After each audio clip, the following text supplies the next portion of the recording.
Hackers, viruses, malware. There must be more than 50 ways to lose your crypto. But one of the ways is when you voluntarily hand it over to criminals who are demanding a ransom. This can be the result of ransomware. What is this insidious method of extracting money from people? How did it come to be? And how are you and your data at risk? Today, we're joined by Trent Fowler, an expert in the area of ransomware. You'll want to know what it is and how you can protect yourself. It's a little dark, but as usual, we try to keep it light on episode number 618 of the Bad Crypto Podcast. 5, 4, 3, 2, 1, 0, ignition. Who's bad?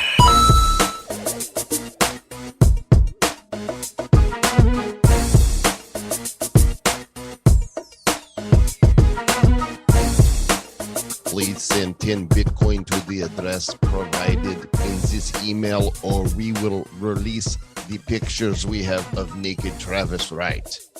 Do it.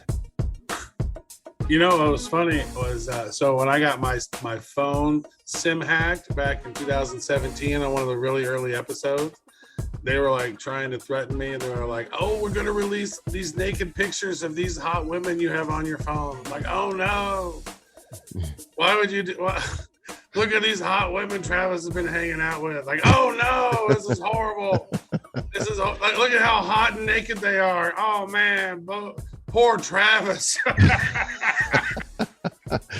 Welcome, friends, to the Bad Crypto Podcast. Now you know how we got our name. Crypto's not bad, but we are. This is the show for the crypto curious and the crypto serious, and those who prefer their blockchain and crypto info with a little bit of levity. We're coming up on 5 years. We're just a few weeks out from our 5th anniversary. So if you want to bake us Actually, a cake, we are 2.5 weeks out, pretty much. wow, almost. Yeah, July 16th, and what's this 27th today? That's like less than 3 weeks. oh my gosh, I need to make appointments. I need to send out invitations. I need to get a manicure. Pedicure for me. Like, I never used to like them, and Erin's got a gal who comes here and she does pedicures too, and she like spends a lot of time massaging, and I'm like, this, it's basically paying for a massage. Relaxing. They're my It's an feet. inside joke until Just people know. let's just, yeah. So let's keep it inside and not let it outside It'll be inside till it's outside. until you do your comedy bit that Yeah. features. I know you're working on a new routine right now that's going to be very funny. Should be funny. I don't know. It's like I just having fun. It's like I like being up on stage, and cracking jokes makes me feel good, making people laugh. Yeah. So I figure, you know what, sometime in 2023, going around to certain cities and doing some comedy. You know what would be interesting to know is like which one of our audience members like would come and see me come do comedy if I was in their city. And so maybe that could actually help me determine which cities I go to. Oh yeah. So send us an email, badcryptopodcast@gmail.com, and 2023. invite Travis. We would like a formal letter written inviting him to attend a comedy stand-up microphone place in your city. That would be great. Well, I've been in the US. I've determined I figured it out. So there's this app called Resident Tax. You probably have it, Joel. I don't know if you do or not, but it's called Resident, and it actually keeps track of how many days that you've been in or on the island and stuff for tax purposes and whatnot. So I've been in Puerto Rico for 83 days so far, which is almost at the end of June. So that's going to be about half of the year I've been here. And I've been in the United States 41 days, which means you can only be in there for 3 months or something in the United States. 3 months tops, 6 months plus tops. on the island. So just so you know, I'm at about 150 days on the island. So I'm almost there. Yeah, you're almost there. I took some time in Mexico, so I got time. The way I look at it, it's like I got 6 months left, and I just got to be here for 3 more months, so that's pretty good. But they say you can't be in the United States more than 3 months, so I might be able to go and do some comedy this year a little bit. So I'm trying to gauge that by how many days I have on the island. Thinking about this, I'm actually working on a comedy routine in Spanish to give in at a comedy place here, which I think is going to be horrible.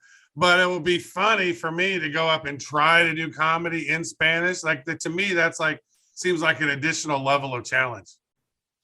So we have an interview to discuss. This is usually the banter we save for after the interview, but it's good banter. And I think I would come and see you give that in Spanish. I wouldn't know what you're saying, but just to laugh. Well, I can figure it out because it's going to be simpleton Spanish. Yeah. Here's something that's not funny. Ransomware, super not funny. And but this interview with Trent Fowler is very interesting. You're going to want to listen to every last little morsel of it so you know what to watch out for. And here we go. Malware. No, it's not what you get at the mall so that you could wear it. Malware is something far more insidious than that which you might pick up at Hot Topic. It is bad stuff on your computer. And Mal es muy malo. It's very bad. Very bad. Of course, it's short for malicious, but also works in French because mal is bad in French. Something is très also mal. Espanol there, Mr. Jolo. Oh. Probably goes back to Latin if we really wanted to get nerdy about it. I'm fairly certain we could track down the Latin. Speaking of nerds, that other voice that you hear right now would be our guest for today. His name is Trent Fowler. He's an author, data scientist, blockchain analyst, business strategist, and co-host of the Futurati podcast. He's here today to talk all about a kind of malware that's even more mal. It's called ransomware. Trent, welcome to the Bad Crypto Podcast. It is an honor and a privilege to join you two fine, upstanding gentlemen on the Bad Crypto Podcast. It is both of those things, but I must comment that we are neither fine nor upstanding. We are bad Sir Lords. Okay, well, that's fine. I'm so fine. It's fine with me. I'm good with it. I spoke a little bit about your background, but maybe tell us a little bit more of your history and why you are so passionate about this topic of ransomware. Absolutely. I always begin the answer to that question by asking how far I should go back. So, do you want college? Do you want the past 3 years? I want what's interesting. All the way back to the womb, Trent. Well, if it's what's interesting, I'll have to just start today. So I woke up. Nothing prior to my appearance on this podcast has been interesting in my life. This is your high watermark right here, which is not it's all downhill. Wait a second. Hold on. Is that a blanket of a brick wall? Is that a tapestry on your wall there that looks like a brick wall? Absolutely not. That is an actual brick wall that has been painted to look as though it's a painting of a brick wall. So it's tricking you twice. Oh man, it's so meta. Yeah, it's a great conversation. Fool you once, shame on you. Fool me twice, shame. We won't get fooled again. There you go, guys. There you go. Yeah. So I guess what's interesting, I went to Korea in 2011 because I had graduated a few months prior to that, and there were no jobs in Colorado. So I was in Korea for 2 years. I was teaching English and I learned Korean, but that ultimately didn't give me the scope that I was hoping to get. And I was very interested in futurist topics. So I came back to the States in 2013. I was a professional writer and editor doing SEO stuff predominantly for about 5 years. And during that time, I met Thomas Fry, who's my co-host for the Futurati podcast. And we started putting events together and just building a little futurist community here in Colorado. In 2018, my daughter had been born. My dad was kind of getting sick with cancer. And so I needed to make some changes in my life. And I went to the Galvanized Data Science program in Denver, Colorado, and retrained as a machine learning engineer and data scientist. And in the 3.5, 4 years since, I had been a data scientist at a couple of different startups, 2 different crypto asset startups. And in that time have fallen in love with the blockchain and its promise and its perils. So through that route, I became aware of ransomware as a topic. It's something we've discussed with cybersecurity professionals, and it's come up on the podcast before. But yeah, it's a fascinating subject, and it's one that I care a lot about, and it has ramifications for crypto, for cybersecurity, and a variety of even geopolitics and national security, as we've seen in recent months. So it's really timely, really topical, and I'm looking forward to talking. So a lot of people probably don't know what ransomware is. I do. I was the global digital strategist at Symantec for the Norton antivirus brand, so I'm very familiar with the peskiness that is ransomware, but maybe look at me. I'm Travis Wright. I know what ransomware is. I'm so smart. Well, when you actually work in the industry for a few years, you know these things. Joel's like, what is ransomware, you guys? And then he's like, edit that out. I don't want people to sound mean. Go ahead, you ask it, Travis, even though I know what it is. Well, go ahead, give your definition, Mr. Trent Fowler. around ransomware, and why is it so not the goods?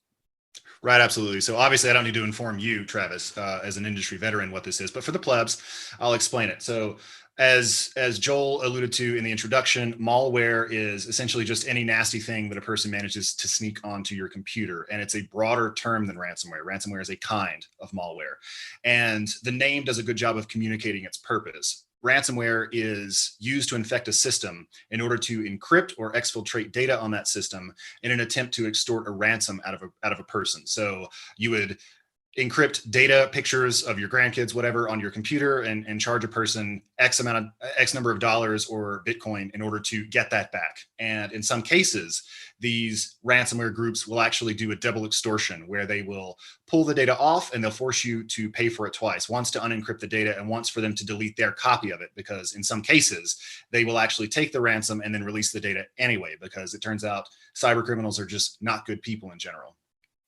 That's so true. I've heard multiple places, like recently it was a law firm that I'd heard where they had somebody was like, look, we got all your data. They had it on the cloud somehow or in a Google Drive, but they had locked it. They couldn't get to it anymore. They deleted it off of there. Said, we have all your files for all your cases, and you got to give us something ridiculous, 10 Bitcoin or 30 Bitcoin or something stupid. And then the thing is that like these guys are scamming you. And so even if you decide, okay, it's worth it for me to give them this 25 Bitcoin or whatever, there's no guarantee there's going to ever even unlock the data in the first place, right? And it's almost like you're damned if you do, damned if you don't with these kind of things. Absolutely. And there's the general question of whether or not you're incentivizing them to continue. I guess you have to do that calculation for yourself, whether or not the data is sensitive enough to warrant paying the ransom. But over time, ransomware groups who are made up of pretty technically savvy people realized that simply locking the data wouldn't do the job, because people realized that they could back up their data and restore an infected computer by wiping it and just reinstantiating all the data. So now they exfiltrate it more often. They'll actually take it off the computer, host it somewhere that they control, and only give it back if you pay the ransom, and sometimes not even that. So what you're describing is that it's not just businesses and individuals. I found this article just from last week on hothardware.com. Give me your lunch money. Ransomware bullies took $3.56 billion from schools in 2021. That's amazing. Absolutely. It's worth pointing out that one of the key dynamics in the development of ransomware since it first began in 1989 is that they're going after progressively larger targets. So in 1991, it was more likely that they would go after a dentist or a small business owner or just some random person, a person who they suspected had money and secrets, and that they could use the secrets to separate them from their money. Over time, and especially since 2018, they've engaged in a strategy that's called big game hunting, where they are less likely to attack random targets and more likely to craft an attack specifically for an enterprise of some kind: schools, hospitals, major infrastructure projects, governments, corporations like, Wells Fargo, something that they suspect have quite a lot of money to be taken, and they'll extort them for sums that are more like $10 million or $50 million. So you've seen this really steep uptick, both in the size of the ransoms that are being extorted and in the size of the targets they're going after. So there's this news that just came out this week around Conti, C-O-N-T-I, the Conti Enterprise. Apparently they're a ransomware gang that has published data belonging to 850 different companies, and they're just nailing these different people. Conti, are you familiar with these guys? Oh, of course. Conti is one of the most virulent and professionalized ransomware operators on earth, and one of their bigger targets to date is actually the Costa Rican government. And I haven't seen anything published recently about this, so my information is probably 2.5 weeks old. But last I looked into it, Conti was explicitly trying to overthrow the government of the newly elected president of Costa Rica. So as far as I know, that's the first time a group like the cyber criminal group has tried to do something like this. So you can see the trajectory and how it's growing. So as a follow-up to that, I don't know if Conti is a thing anymore, because this article from 3 days ago says ransomware group Conti abruptly disbands. Right. So this is another thing that you see quite a lot, is these groups break apart and reform pretty dramatically and on a pretty routine basis. So Conti is one of the bigger groups, and to my knowledge, it's one of the biggest groups to have done this, but Dark Side, Black Matter have done similar sorts of things evil were shut down by the Russian government a few years back. So it's really not that uncommon for them to innovate. This is one of the things that makes them such a dangerous and wary foe, is the fact that they adapt in this way, both in terms of tweaking their software so that you get different ransomware strains, but also in as much as they will break apart as organizations, and the different clusters will go off and form new nodes that spin up their own versions of ransomware and start targeting people afresh. So they're really slippery. So let's talk about the crypto audience then. How vulnerable are people that are holding cryptocurrency, and what can they do to protect themselves? Yeah, absolutely. So for the most part, the intersection of cryptocurrency and ransomware is in the extortion part of it. So they're asking to be paid in crypto because they seem to have believed that this would make them harder to track than it would be if they just got cash somehow, which has wound up kind of not being the case. And we can get into that a little bit. Insofar as a person wants to defend themselves from ransomware and they're holding crypto, I would say that following basic crypto best practices, like storing things in a cold wallet, ought to immunize you from ransomware attacks, at least as far as crypto as an attack vector goes. And then more generally, you've just got to back up your systems, change your passwords, do all the basic cybersecurity best practices that protect you from hackers in general. So I don't know that there's necessarily a special set of precautions crypto folks need to take, other than getting it off exchanges and putting it in cold storage and that kind of thing, the things you should be doing anyway. There is a lot to be said about the intersection of the crypto ecosystem and ransomware, if you want to discuss that a little bit more broadly. Yeah, it is fascinating. And then I'm just kind of going back here. I'm still researching about the Conti Armada, attack Armada. It's crazy what they're calling it. But in Q3 2020, this is how many different companies they literally attacked. 106, then 67, 117, 147, 78. Q4 2021, 188 companies. And in Q1, 110. And then who knows how many they've done in Q2 as we're ending Q2. And now here they are disbanding and going into a new thing. It's just kind of wild to take a look at that. Now, is Conti, are they sort of going out there and trying to extort people from Bitcoin? Are they using crypto as their payment method? Is that what? Because I know some people don't. Some are using, or will try to use cash, fiat, and other places to pay us money, whatever. Seems to me that crypto is a quicker solution for them. But what's going on with that? Right. So I don't exactly know when the first instance of a ransomware group requesting crypto occurred, but it has become a popular payment mechanism for them because it's digital, it's ostensibly rather secure, and if you are careful enough, then it's pretty hard for people to pin it to you.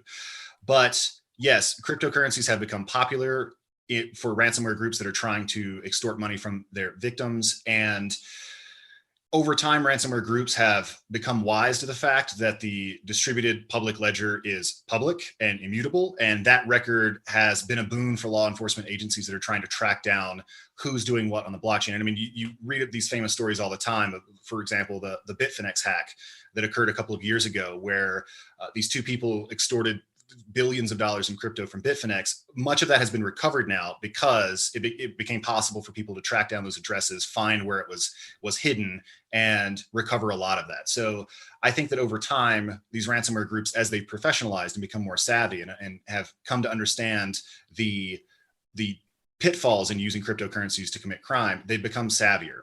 And I suspect over time, number one, that trend will continue. So they'll get even better at using services like coin joins, mixers, or tumblers to hide their tracks on chain.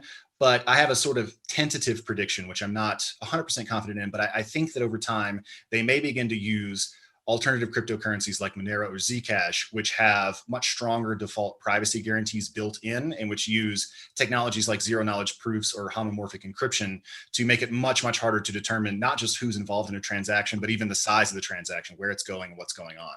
So I suspect that they're going to get just even better at this as time goes on. So how did this whole ransomware thing start? Right. So you can find ransomware-esque sorts of exploits going back quite a long way, but basically everybody charts the beginning of ransomware as a separate phenomenon to 1989. And this evolutionary biologist by the name of Joseph Popp sent out 20,000 ransomware infected floppy disks to attendees of the International AIDS Conference in Stockholm. And at the time, he was asking for $189 to be sent to a PO box in Panama in exchange for unlocking files on people's computer systems. And he was arrested 2 weeks later. So I don't know how much money he made, but I'm guessing it's not a whole lot.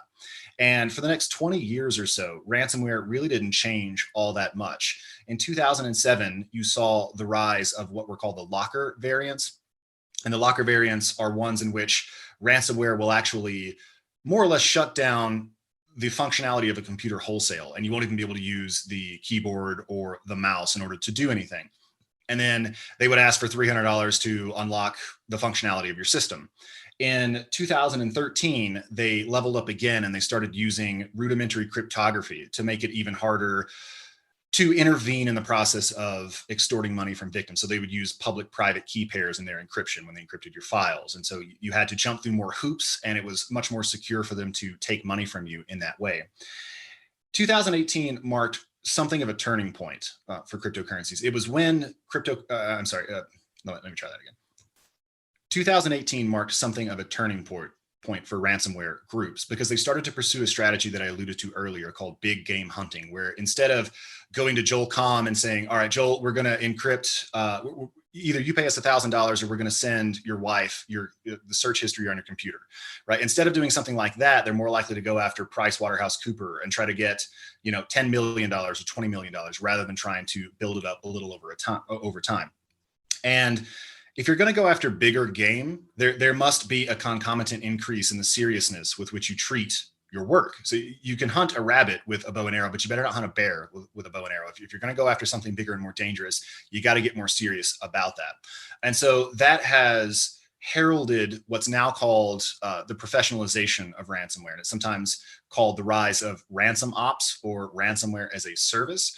And ransomware as a service is an obvious analogy to something like software as a service or platform as a service. And for anybody who doesn't know, not Travis, obviously, but for anybody who doesn't know, software as a service occurs when you code up an application and you make that software available to people who don't want to build it themselves. And they just want to pay a subscription fee or a one-time licensing fee in order to use your software. And you can store the data on your servers or what have you. Ransomware as a service marks a really staggering increase in the professionalization of these operations because really in two ways. First of all, the operations themselves are structured much more like businesses, and they comport themselves like entrepreneurial enterprises that are actually trying to improve. So if you are an intelligent Eastern Europeaner who doesn't have much in the way of economic prospects, but you're good with computers, you can go on the dark net, pay $500 or $1,000 to get access to the newest Conti variant. You can buy a set of leads, which are people whose security systems have been compromised, but which have not been themselves targeted. And you can just start working down the line, working down the list and going after these groups or these businesses. And whenever you successfully extort money from them, whenever you get a ransom payment, you kick a fraction of that back up to the progenitor. So it's just an affiliate model or a franchising model. You can operate ransomware in the same way that you might operate a Burger King franchise or a Starbucks franchise. And so we've started to see them operating more like companies. And there has also been a rise in ancillary services provided by a broader ransomware ecosystem. So in the same way that there are companies who specialize in managing Microsoft licenses for small to medium enterprises or handle cloud computing services for businesses that are too small to have a budget for cloud engineers. You see the same sort of phenomenon in this dark economy around ransomware. You've got groups that specialize in helping people set up ransomware infrastructure or doing secure hosting of email off the main servers so that it's harder for an FBI spook to hack in and figure out what you're doing. So these two things mark a sea change in how people have approached ransomware, both in terms of the way the businesses operate and also the emergence of a broader economy around them that support them. So it's almost like they're emblazing and empowering these ransomware guys in a lot of ways. And because right now, I just saw from earlier on in the year, the Conti group had said that they were backing Moscow versus Ukraine, and anyone that organizes against them is going to get all their resources to strike back at their critical infrastructure. It's like, it seems to me that World War III is this economic sort of cyber warfare, right? Cyber infrastructure warfare plus economic warfare. It seems like that we're in the midst of like a global war, but it's just unspoken. There's something new happening here. The Russian invasion of Ukraine is already being called the first crypto war because on the one hand, you've got the possibility of these Russian oligarchs laundering money out through cryptocurrencies. For various reasons, we suspect that's not actually happening that much, but people have kind of seized on that as a possibility, and I'm sure it's happening some, and it will probably happen more in future conflicts. And also because the Ukrainian government has received hundreds of millions of dollars in donations of ETH and Bitcoin, and I think Polka as well through addresses that they publicly own, which to my... Actually, that's the only way to get, I have friends in Ukraine and Russia. The only way to get money to them is through crypto. Like Absolutely. What they're doing is they're using Binance as a wallet and then offboarding from there into fiat, into their ruble. That's what Russians are doing. And you can still send Ukraine through like, various different money transfer platforms, but it made it precarious when they shut off all of Russia's, system to the global financial system. Right. The only thing available besides that was crypto. So it's like, hello, of course they're going to use crypto. Absolutely. So you see people, you have these heartwarming stories of people escaping the war zone with 12 words in their heads that allow them to tap into most of their net worth. And they wind up not actually losing as much in the war as they otherwise would have. And I think that while the role that crypto has played in the Russia-Ukraine conflict is probably a little exaggerated, I do think it harkens a new sort of dynamic to warfare going forward. And picking up on your comment about Conti, I think that this is really the high watermark for the boldness of these groups in going after their enemies. It's the first time, to my knowledge, a cyber crime group has said, if you target Russia with sanctions, if there's any reprisals, we will come after you. And they spoke on behalf of a sovereign power as sort of their cyber muscle. And I don't know that that's ever happened before, not to my knowledge. Maybe there's a North Korean group that's done something like that, but this is one of the first credible threats. And we see, again, as far as I know, for the first time, a truly global geopolitical dimension to ransomware activities. So in 1989, it was Joseph Pop taking $190 from people. Now it's ransomware groups saying, we are Russia's muscle and we'll come after you, or attacking Costa Rica and trying to overthrow the local government. I think that we've only begun to see how ransomware will play out geopolitically. And I think that as software eats the world, it becomes a more attractive attack vector and it becomes a more attractive theater of war. And you're probably going to start seeing more of that, and crypto will play a role in that. As a futurist and looking at topics like quantum computing and such, what happens next? Like, what is the next evolution of cyber crime after ransomware? Absolutely. So I think that there is a kind of arms race dynamic at play. So in the same way that you have hostile foreign powers who are in this tit for tat, developing defense systems and weapons that can penetrate those defense systems and on and on. And just as you have the same thing biologically, where organisms will evolve responses to parasites who will evolve responses to those responses and on, I think you're going to see the same thing in ransomware. Zooming out a little bit and looking at the broader culture, you can see that people have become more aware of how social media and technology have improved their lives, but also made them more vulnerable in certain ways. And you see this broader reticence to post pictures of your kids on Twitter, for example, or to just give away data to Facebook, because you hear stories like the Cambridge Analytica scandal, or you hear stories about people who are murdered by their stalkers because they were checking in and making their location publicly available. My hope is that this will coalesce into a broader, into more seriousness about cybersecurity, where people take password management more seriously, companies take their own security more seriously, and that will make it harder for ransomware groups to attack them. I suspect that will take a while to manifest, and so for the time being, ransomware groups are going to be pulling in record amounts of money for some time. The hope is that eventually we can obviate the advantages they have with better security measures. I mentioned earlier some of the things that I think will happen in cryptocurrency, and I'll just briefly adumbrate them here again. I think that these groups are going to continue to become more sophisticated with respect to how they handle Bitcoin transactions, that they're going to get better and better at hiding what they're doing. I suspect, although I wouldn't say it's a hard prediction, it's more of a soft prediction, that they will begin to use alternative cryptocurrencies that have stronger privacy guarantees built in. And I really worry if we don't take cybersecurity seriously and we don't solve some of these outstanding problems, that the scale at which these groups are operating will only become bigger and the stakes will only get greater. So there was famously an attack on an Iranian nuclear facility.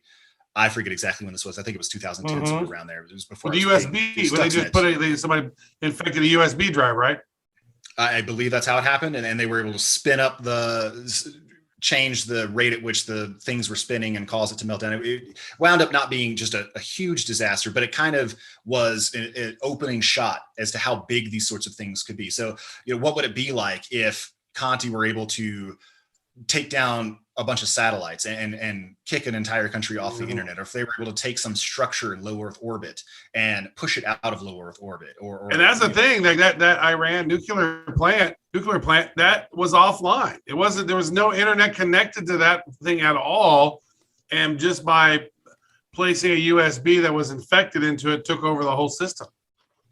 Right. And I think you're going to see more of that. Unfortunately, I think it's probably going to get worse before it gets better. And the ways you defend yourself are pretty much the ways you defend yourself against cybersecurity more generally. I mean, back your files up, use a good password manager, shield your activity online, self-custody your crypto in a cold wallet. The question is just, are the stakes going to be high enough for the average person to do that? And I don't know that they will be, but hopefully we can start building better security guarantees into operating systems, into the browsers we use, that there are alternatives to Chrome that score better on those dimensions. And so Chrome sucks. Google sucks. Like screw everything Google does. I'm trying very hard to get out of their whole. Now that Proton has calendar, mail, and docs, a drive, you can actually port your stuff over. I've done it. I just haven't turned off Google yet. It's because it's a big move to make, once you shut down on it, because so many other people still use it. So it's a lot more gradual than I'd like it to be. Which browsers do you like? I'm on Chrome right now. I've heard good things about Brave. I've heard good things about a Wait, you've only heard good things about Brave? You haven't actually tried Brave? I think I have tried Brave. I didn't make the switch over. I did like it. It's great, and it's an easy switch, and that's what I use. I don't use Chrome except when absolutely necessary. I keep a site install, but don't have it as a default because there's just a few things that don't work on Brave. It's rare, but it does happen. And it's your security choice. Oh, Brave's just better because it's not Google, right? Okay. And they're not tracking me unless I give permission to show ads. I got you.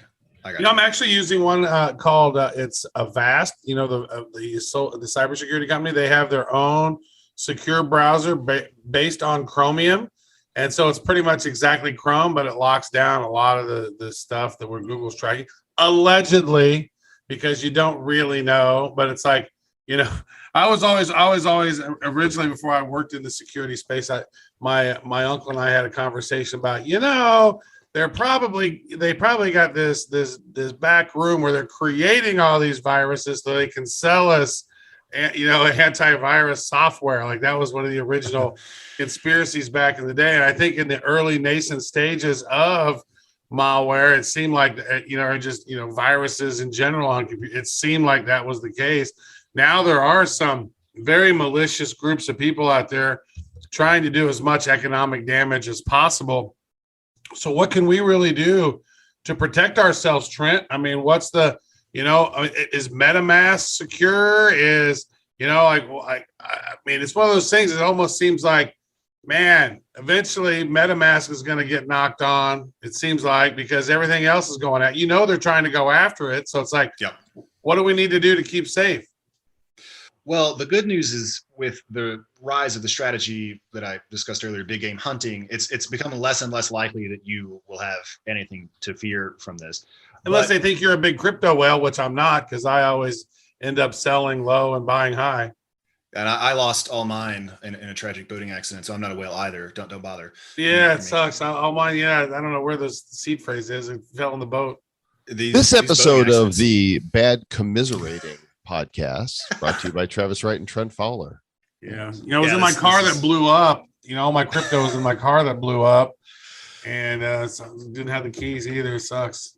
The string of mysterious accidents is really troubling. Yeah. So I think that generally you're going to need to invest in learning more about cybersecurity using alternative browsers like Brave or the one that Avast has put together that have been alluded to in this conversation, taking greater care of your crypto custodianship and storing all that in a cold wallet. Protect your assets? Yes. Protect your assets coldly with cold storage. And try to lose it in a boating accident if you can arrange that. But yeah, I would say, pretty much the litany of standard cybersecurity recommendations is a great place to start. So using browsers that are more secure, operating systems that are more secure, changing your passwords, using a strong password manager like I've used LastPass. I've heard what's OnePass is that what that one's called. I've heard really good things about that. And actually, this is something I've been thinking a lot more about here recently. So I've been kind of a degenerate cryptoer. I've got most of my crypto on an exchange. I'm going to move all that off, look into password managers, try to up my security a little bit, because in researching this, I've become more worried about it. Like I said, the good news is it's kind of like being shot. It's hard to defend against, but any randomly chosen person is unlikely to be the target of such an attack. So just by virtue of there being lots of other people and lots of other potential targets, many of them bigger than you don't have that much to worry about. But if you really want to get into it, I would investigate cybersecurity and start taking that a lot more seriously, because most of those recommendations will also protect you from ransomware. All righty. Well, this has been very instructive, Mr. Fowler. How do people find out more about you, what you're up to, and updates in the ransomware space? Absolutely. So you can check out the Futurati podcast. Thomas Fry and I put together an episode every week talking about AI or quantum computing or crypto or what have you. At futuratipodcast.com, you can also find a contact page, and there's an about page with a bunch of information on me if you want to investigate me in particular. And you can find me on Twitter at Trent_stempunk, STEMPUNK. So any of those would be great ways to get in touch with me. Have you sent your 10 Bitcoin yet to the address on record? I have not, because I seem to have misplaced my keys. You lost your Bitcoin in a dump somewhere. It fell in the tragic boat accident that I had. And then when I got saved from the boat, my car exploded. And so it was either sunken or exploded. I don't know which one happened. Oh my gosh. And you put your keys, like you tattooed them on your neck, but then, the flames licked the keys right off your neck. And so, speaking of getting on stage and being funny and all that, you and I had the opportunity to speak at Radio City Music Hall, the Radio City Music Hall in New York City for NFT NYC. And we're going to be doing a special episode that is a recap of NFT NYC on the Nifty Show. So if you're not subscribing to that podcast yet, then go over there, hit the subscribe, the follow button on whatever platform you're on. It's just called The Nifty Show. And we would love to have you listening. That way you get more of us, and you get the bonus of my son, Zach, on episodes as well. Yep. I think that that was one of the, going on stage with you, dude, at Radio City Music Hall, that was one of those sweet life moments, man. Right after Spike Lee, and going up there and cracking jokes. And, somebody gave a great compliment to us. It's like, Spike Lee got off stage, but the audience kept getting bigger. So it's like so we had more people in our session than Spike Lee had. I think that has to do with the ridiculousness of trying to get people in. They were like, "Oh, I got to see your ID and your QR code and your badge and a sperm sample," and then they finally let them in. And but that was amazing. I really enjoyed rocking the stage up there with you, Sir Lord Joe. So make sure you subscribe to the Nifty Show. We're going to do a whole episode talking about the NFT NYC experience we just had, and we will catch you here on this very channel for the next episode of the Bad Crypto Podcast. Until then, you guys know what to do. I don't even need to tell you.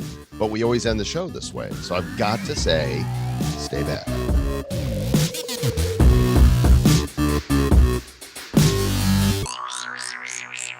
Who's bad? The Bad Crypto Podcast is a production of Bad Crypto LLC. The content of the show, the videos, and the website is provided for educational, informational, and entertainment purposes only. It's not intended to be and does not constitute financial, investment, or trading advice of any kind. You shouldn't make any decisions as to finances, investing, trading, or anything else based on this information without undertaking independent due diligence and consultation with a professional financial advisor. Please understand that the trading of Bitcoins and alternative cryptocurrencies have potential risks involved. Anyone wishing to invest in any of the currencies or tokens mentioned on this podcast should first seek their own independent professional financial advisor.